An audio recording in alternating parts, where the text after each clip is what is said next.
that, and I hated being that person. So it was a chip on my shoulder.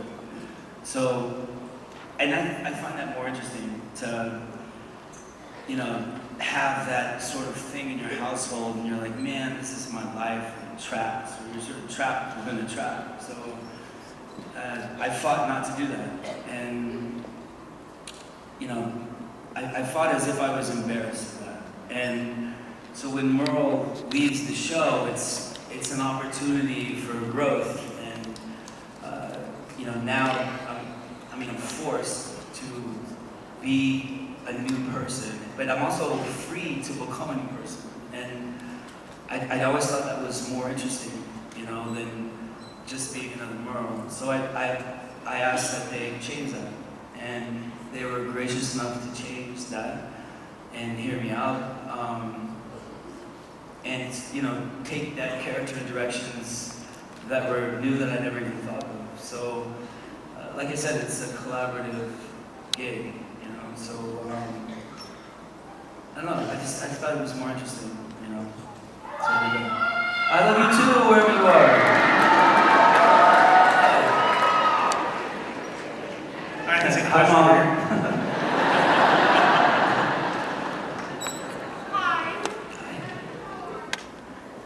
Okay, my question. Hi, I'm Chelsea. I'm from Columbia, South Carolina. What's up, Chelsea?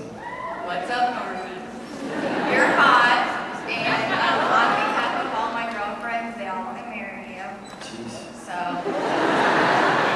yeah. That sounds like A a lot lot of of trouble. single ladies out there. But okay, to get to my question, it's from my son's first grade teacher, who's amazing, from Leapart Elementary. Her name is Amanda Carlock. And her question to you is,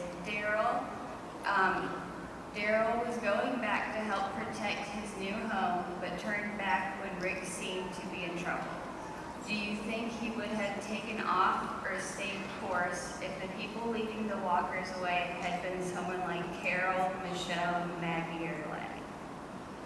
Wow. I'm not really allowed to talk Yeah, about you that, can't but really, I don't that's think kind of that line. I will say it wasn't Rick specific. I'll say that. Okay, Thank you. no problem. Wait, how did I go? All right, we're gonna go. We got one. So, talking about Daryl's character and Rick, Daryl seems to be the voice of reason lately, I would say, especially with Rick kind of pulling him back a little bit. Does Daryl, maybe you don't agree with that, I'd like to know, but does Daryl still have complete trust in Rick, or Rick's been getting pretty dark lately? I think those two characters have each other's back quite a bit, and I think that Rick sort of became the brother that Merle wasn't to Daryl. It's interesting, that back and forth. I'm very happy to be Robin and his Batman, and in real life we're kind of like that as well. Like, because if I don't like something, and I'm like, just flip the table over, and he's like, let me talk to him. You know what I mean? So we're very much like that in real life. Couth, I don't have any couth.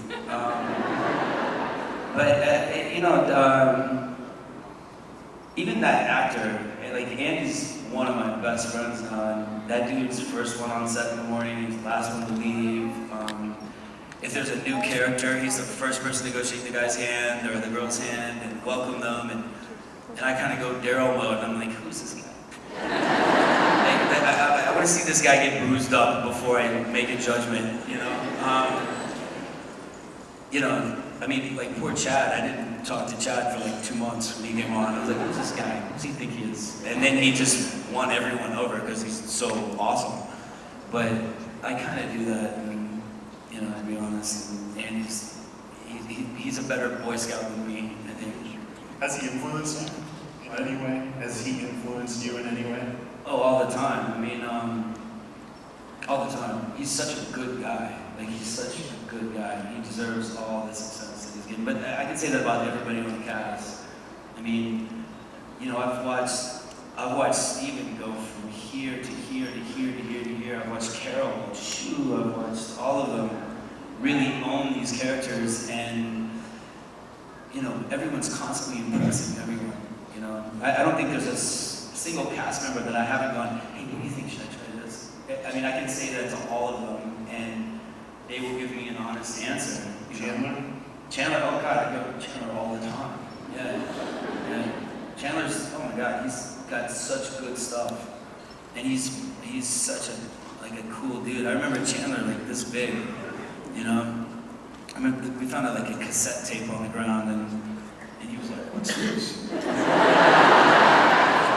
know what I mean? Like, yeah. I bet he looks up to you. Are you And we his big kind of have brother? the same haircut going on right now. He's my kid. No, nobody knows that. It's a spoiler. Yeah, but you know, Chandler's a dude. You know, it's funny too because like when we first started this show, you know that. You know, watching Chandler be on the show, it went from like, come on, dude, like we, you know, I remember we did Terminus, and not Terminus, but the CDC, the first season, and he and I are like making up dances and, you know, decontamination, you know, like all this stuff. And now I just have like 12-year-old girls going, oh my God, can you tell Chandler I love him?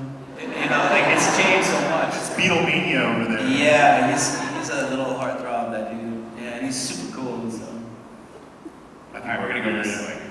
All right, hello Norman. Hello James, what's going on? Hi, my name is Christine and I am from Chicago. Just wanted to say, yeah, go Cubs, boo. Anyway, so yeah, my birthday was on Thursday, so I came here just to see you and someone else named Andrew. Happy birthday! Thank you. So my question is, I've been reading about the new reality show they have. I'm from Chicago. Are you going to visit Chicago or any place in the Midwest? I don't know where we're going first. I'm not sure. You gotta stay warm for a while. Pardon? You gotta stay south and warm for a while. Yeah, I mean, there's a whole bunch of stuff I want to do with that, and it's kind of endless ideas on that. You know, I also want to, you know, do like maybe the first season in America, then go overseas, go to Asia, you know, ride little, you know, dirt bikes through Vietnam. I want to do whatever, you know. I want to go to Cuba, Australia. I'd love to go to Australia. Yeah, all of that. Yeah, all of it. But I don't know where we're going next. We're all just sort of coming up with the ideas right now. It's a brand new thing, and yeah, wherever we go, it'll be fun. Have you had people worried that somehow this show means something's happening to you on Walking Dead? I've heard that. You know, I did a movie with Kirkman right after last season.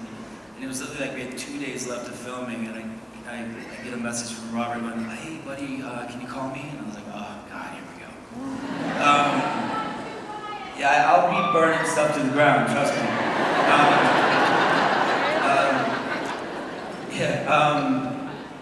But it wasn't that, obviously, but you know, Yeah, I don't want to ask what's going to I happen. don't know, maybe. No, okay. But no. Over here. Thank you for being here, Norman. Thank you. Halloween. Happy Halloween. I'm Whitney from Alexandria, Virginia, and my question for you is, what are the most rewarding and challenging aspects of portraying Daryl? What's the huh? Most rewarding or challenging aspects of portraying Daryl? What's the most challenging aspects of portraying Daryl? And rewarding. And rewarding. Wow. I mean, kind of like I was saying a second ago, that keeping that. I mean, he's like one of those guys that. I mean, he's super brave, but certain things will break him. Like you can mention family, and just bleh.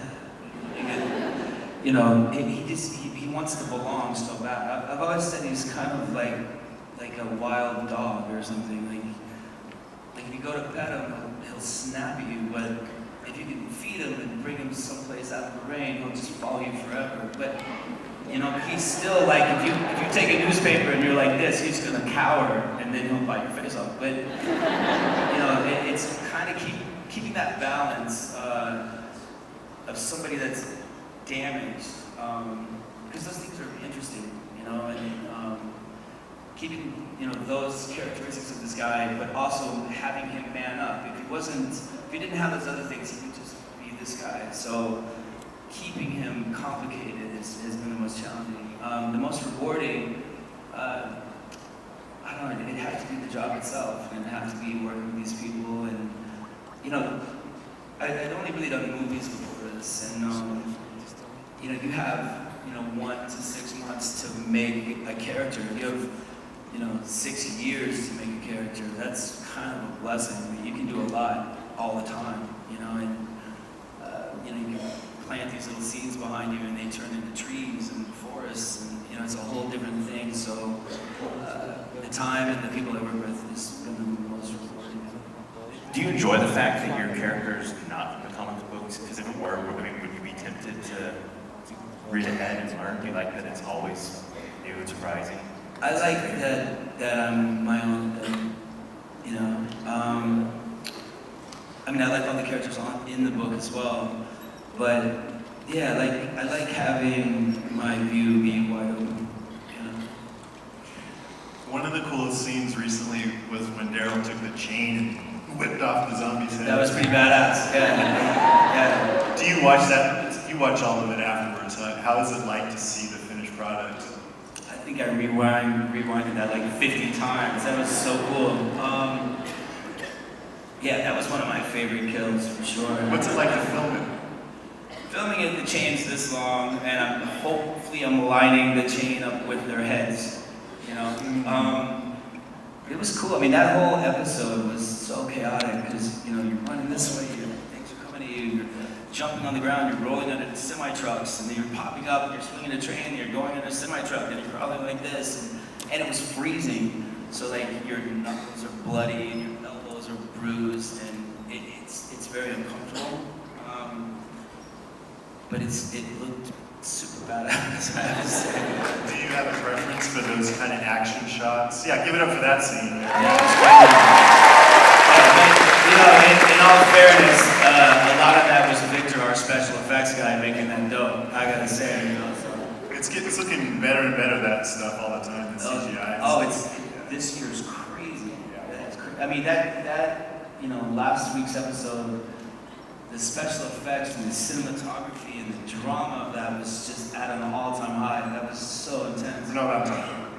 Yeah, we're not allowed to talk about that. I'm just saying it looked really cool. I'm just kidding. So, do you have a preference over those like action-heavy scenes where you're crawling under stuff and everything versus the dramatic scenes?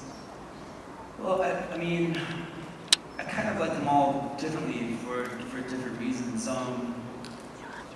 I really like the one-on-one stuff with Rick and Daryl because they sit down and they're two dudes and it's like a family and it's like this is it, and the action stuff too is I remember I think it was season 3, I had a run and a jump and a boom on the head, and that was Mike Satrazemis, that was our camera guy. He was like, I got an idea, like you're gonna Air Jordan through the air, boom.